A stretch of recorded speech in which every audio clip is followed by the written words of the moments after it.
everyone, my name is Hutch and I hope you're doing well. So for a while now I've been wanting to make a building tips video specifically about landscaping. I'm not a building expert by any means, but I've noticed that a lot of people struggle with landscaping in particular, and a while ago I did some polls on my Instagram story asking people if they'd like me to share some building tips, and the most commonly requested tip or advice for building was for landscaping. So I've put a few tips together that I think could help. So if you struggle with landscaping, then this is hopefully the video for you. So here we are in Willow Creek. I'm just doing a quick speed build of this base game pink cottage that I did to show how I'd landscape this build. This isn't a building tutorial, but if you'd like me to do something like that or some building tips for how to build a house, let me know in the comments, and if you'd like to see the full version of this cottage, I'll link the speed build in a card and in the description. So yeah, let's get on with the landscaping tips then. So my first tip is to use build cheats. These can really alter your building skills and you won't be restricted by the grid or objects like intersecting. To activate the cheat menu, you need to press CTRL SHIFT and C, and then the first cheat you'll need is testingcheats true. That will allow cheats to be enabled. Then you can type in the following cheats: bb.moveobjects on, that will allow you to intersect objects, then bb.showhiddenobjects, that will allow you to access the debug menu where you can find more plants and objects for landscaping, more about that later, and then bb.showliveeditobjects. This cheat will unlock even more objects in the debug menu.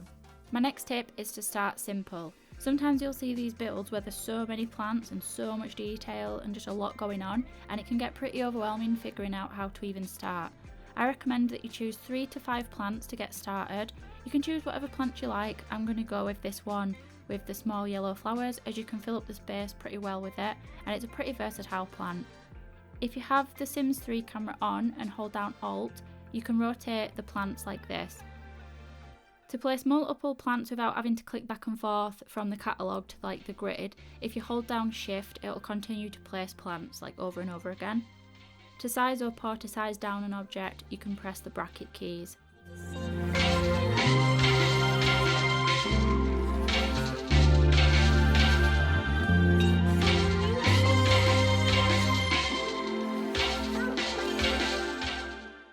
I'm also going to use this plant with the white flowers on it. I'm choosing white and pink for this house just to kind of reflect the colours of the house because it is a very pink house.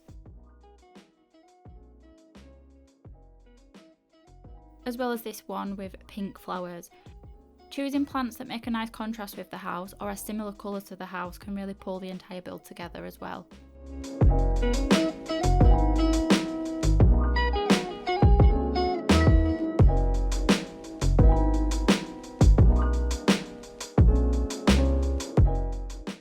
My next tip is add additional touches.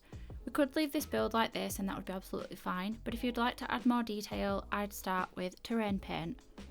Terrain paint is a good way of adding more detail and realism to your builds.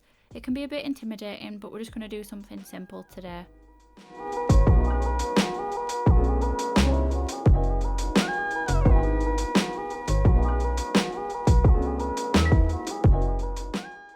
You can also add rocks to the plant beds to break up that greenery a little bit.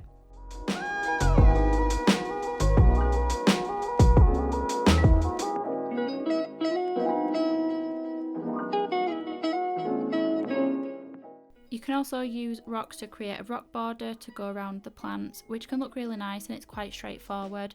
Remember to use the bracket keys to size down and to size up the rocks, say if the rocks are a little bit too big for the sort of look that you're going for, or maybe you just want to add really big rocks to the plants just to kind of add a bit more detail, realism, and just make your build look a little bit more interesting than just a bunch of plants out front. You could also add a fence around the plant, something low to the ground like this one.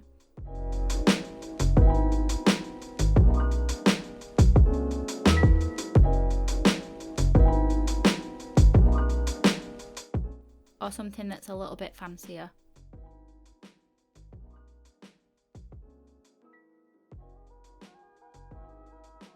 So my next tip is to use debug items. The debug menu is a really good way to use more plants and objects that just add something extra to your build. To access the debug menu, you need to type in the cheats that I mentioned at the beginning of the video. Then you'll need to go to the search bar in build mode, type debug and press enter. That's going to pull up all these other items, and because we also typed in the show live edit objects cheat, there'll be even more things for you to pick from. The only thing with debug is that it's not organised that well. I've kind of got used to where things are by now, at least the base game stuff, but you can't use the eyedropper tool on debug items. So if you place like a couple of plants and then later realise that you want more, you're going to have to go back and find that plant again. So I'd recommend that if you find a plant that you like, just place a few of them just to be safe.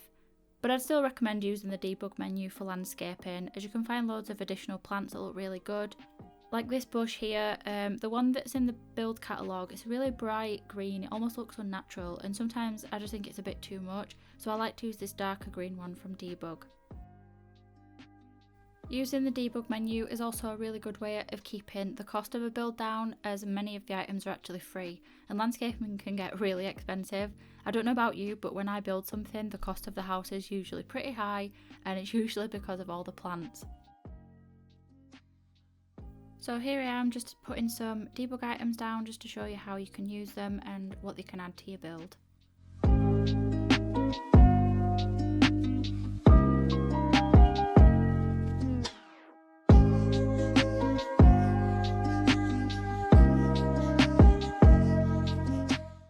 My next tip is to use the world or the neighbourhood for inspiration. Depending on where you're building, you can see that there are lots of different plants that you wouldn't normally find in the catalogue. These plants are from the debug menu, and we can use them in our build to make the build just really feel like it's a part of the world or neighbourhood that it's in.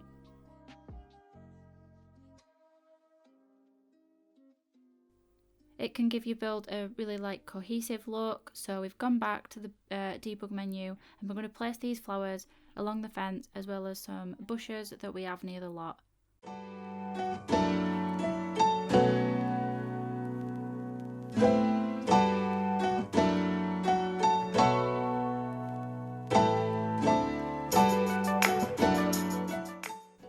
So here we are in Oasis Springs, and following on from taking inspiration from the world, you can see that this sort of style of landscaping doesn't really suit Oasis Springs, so let's get rid of what we've done. Then we can find the plants that suit this world a bit better.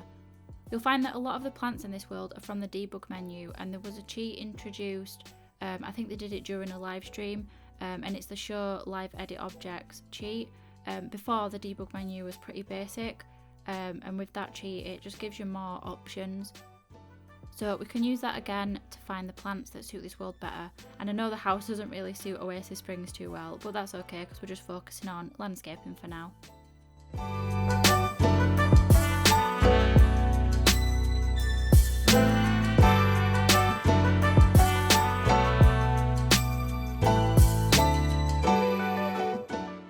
And there you can see how we can apply the tips that I've mentioned to any build, in any world really. We've used build cheats, started off with something simple, just a few plants, added some additional touches, used the world for inspiration, and also we've used some debug items. So I really hope that those building tips were helpful to you. If you want me to cover more in-depth landscaping, like how to use terrain manipulation tool, building and decorating ponds, or any other building tips for The Sims 4, please let me know in the comments. And if you enjoyed this video, please leave me a like, consider subscribing if you'd like to. Hope you have a great day, and I'll see you later. Bye!